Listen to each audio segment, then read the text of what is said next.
You're listening to the Cyberwire Network, powered by N2K.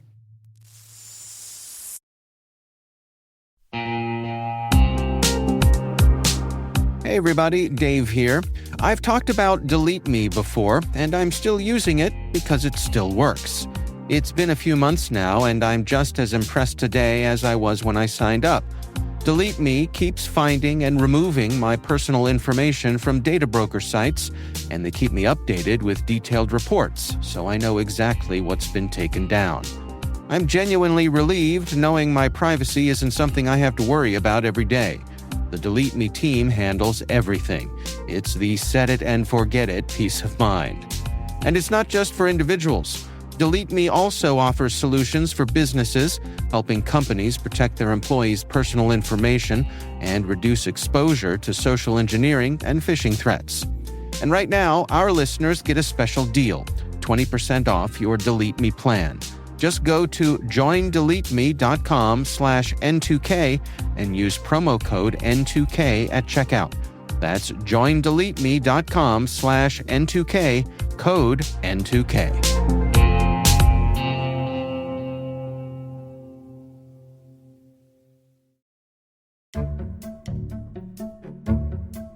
Hello, my name is Jadee Hanson. I am a CIO and CISO at Code 42.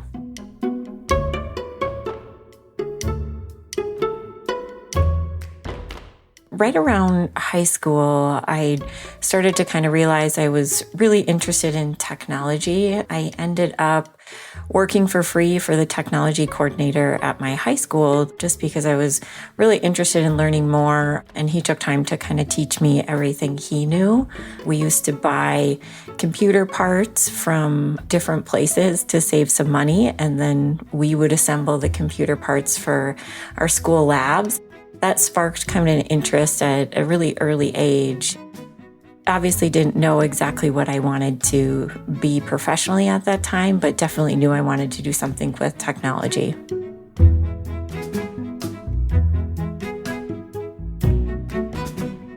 I went to college at the University of North Dakota. I ended up thinking maybe I wanted to be a software developer and took a number of classes thinking my major would be computer science. I then switched to computer information systems, just a bit of a tangential degree, but had a little bit more of the business focus to it, and ended up graduating from there after packing everything in 3 years. When I was in college, I was probably, 2 women to, 30 in some classes. So very, very small representation. Certainly even smaller representation in the software development side. When I switched to be more of that computer information systems where you had a bit more of the business side, that's where we saw a few more women in some of my classes. Certainly not a degree that has a high degree of women getting it at the time anyways. I got out of school. I was initially offered my first cybersecurity job at Microsoft. I did accept it, but at the same time I accepted it, I got engaged and made kind of that personal decision to live in the same city as where my fiance at the time was living. And so I was back on the job hunt. I ended up turning down the Microsoft job, and I joined Deloitte in their enterprise risk services organization. And this was very much kind of the entry to everything computer controls as well as cybersecurity. So I like to joke when I first started at Deloitte, I was doing pen test work for companies, and when nobody in the world really even understood what a pen test was. Now lots of people understand what it is, and it's more of a common term, but at the time it was not very wide known.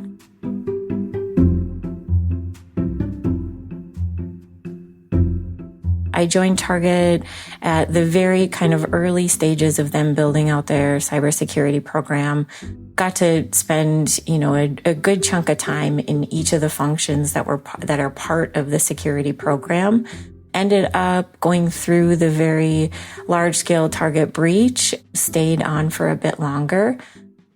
Code 42, it Such a fun place to join. I joined in 2016. They were at that time got a round of funding to build out their security products. So really excited to be part of a company building software to support the security teams that I've been part of for so many years. At Target Corp, I spent some time in insider risk, and that was a function that I led. And so to come to Code 42 and be part of their journey in building out their insider risk solution was really appealing to me.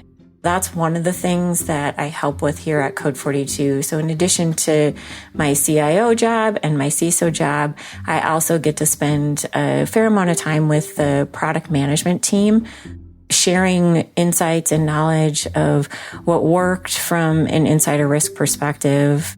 At Code 42, I'm so proud of the work that we're doing in this space. We had, over 3,000 people join the Insider Risk Summit. We believe that in security, the only way to win this is to win together. It is absolutely a team sport. And there is so much happening in the insider risk space, given our increase in collaboration software that we use every day. More and more people just moving jobs and taking data with them when they leave. It's this portion of security that sometimes is overlooked in an organization that we feel really strongly about, that companies need to kind of shine a light there and basically just be aware of what's going on within their organization. The utopia for me and my team is to get to a spot where the team is just firing on all cylinders and being really proactive about what's coming and what's changing. My job is to make sure I'm there, make sure I'm removing roadblocks, make sure I'm supporting them in a way where we get the funding that we need for the things that we need to deliver, but ultimately get out of their way so they can do the brilliant job that they do every day.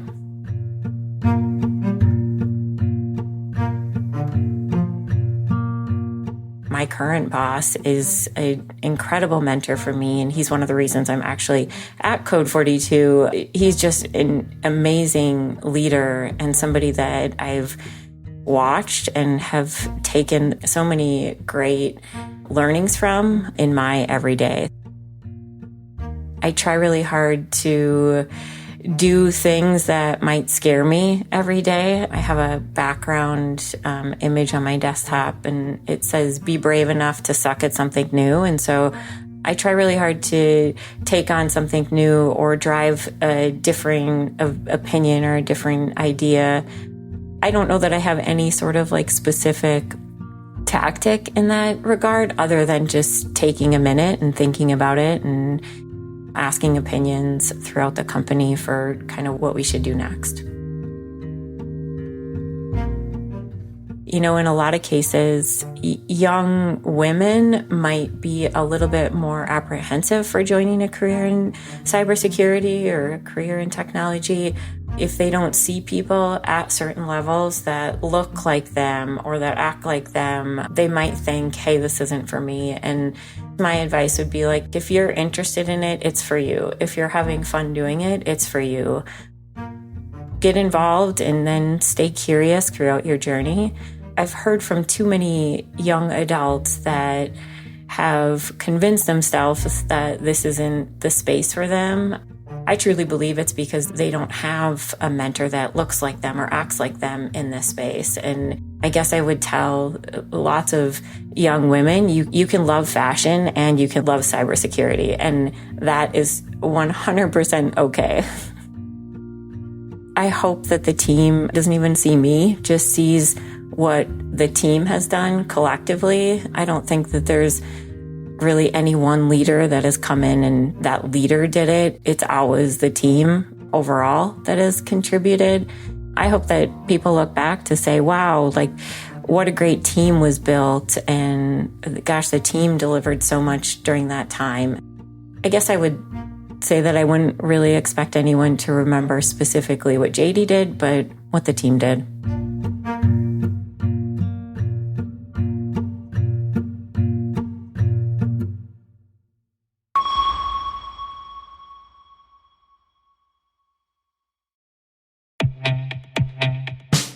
And now a word from our sponsor, SpyCloud. Identity is the new battleground, and attackers are exploiting stolen identities to infiltrate your organization. Traditional defenses can't keep up. SpyCloud's holistic identity threat protection helps security teams uncover and automatically remediate hidden exposures across your users, from breaches, malware, and phishing to neutralize identity-based threats like account takeover, fraud, and ransomware. Don't let invisible threats compromise your business. Get your free corporate darknet exposure report at spycloud.com/cyberwire and see what attackers already know. That's spycloud.com/cyberwire.